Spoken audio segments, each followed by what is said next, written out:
Dans cette vidéo, nous allons voir comment créer une barre de navigation, c'est-à-dire un menu pour rendre notre site web navigable. Tout d'abord, allons dans Site web, puis Menu.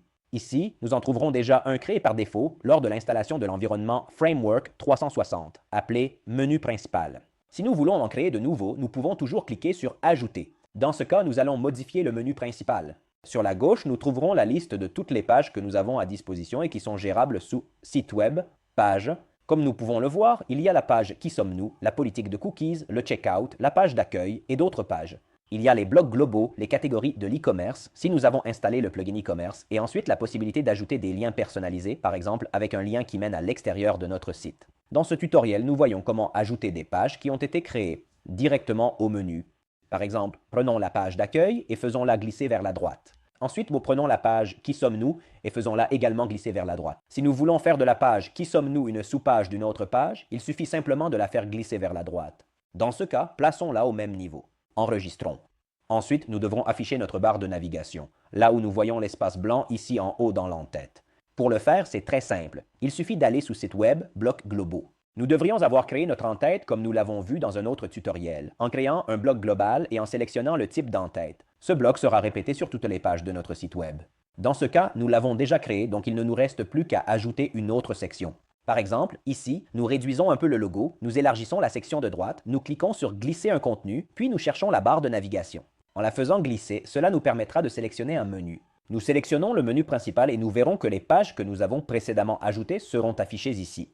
Si nous voulons le rendre plus attrayant, nous pourrons gérer tous les paramètres du bloc de la barre de navigation. Par exemple, en cliquant sur Design, nous pourrons déplacer le contenu vers la droite.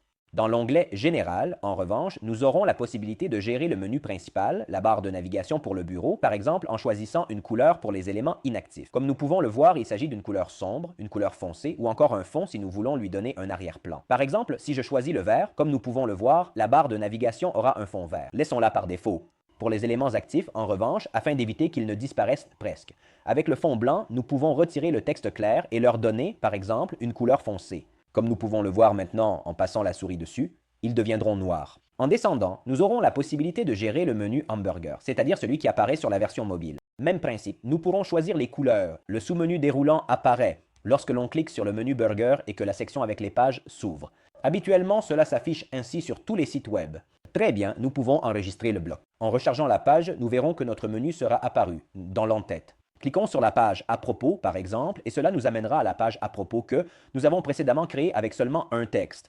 En cliquant sur la page d'accueil, cela nous amènera à la page d'accueil du site web. Pour la version mobile, en revanche, nous pouvons voir que nous pourrons la gérer facilement. Aussi depuis le Visual Builder en cliquant sur l'affichage par appareil. Dans ce cas, par exemple, nous pourrons réduire la taille du logo, diminuer la largeur de la colonne du menu Burger ou agrandir un peu le logo. En sauvegardant, nous verrons qu'en rechargeant la page et en la visualisant grâce à l'inspection du navigateur web, notre barre de navigation aura été ajoutée sous forme de menu Burger.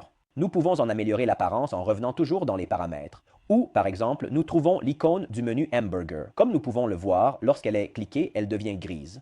Ici, lorsqu'elle est fermée, le texte est sombre. Ouverte, nous pouvons la rendre toujours noire. Le sous-menu déroulant est celui qui s'ouvre ici. Donnons-lui un fond, par exemple un fond sombre ou même un fond blanc avec des écritures noires, les éléments actifs en noir, les éléments inactifs en sombre. Parfait. En sauvegardant le bloc et en rechargeant la page, nous verrons qu'un très joli fond blanc aura été appliqué, avec les éléments en gras qui, une fois cliqués, restent noirs.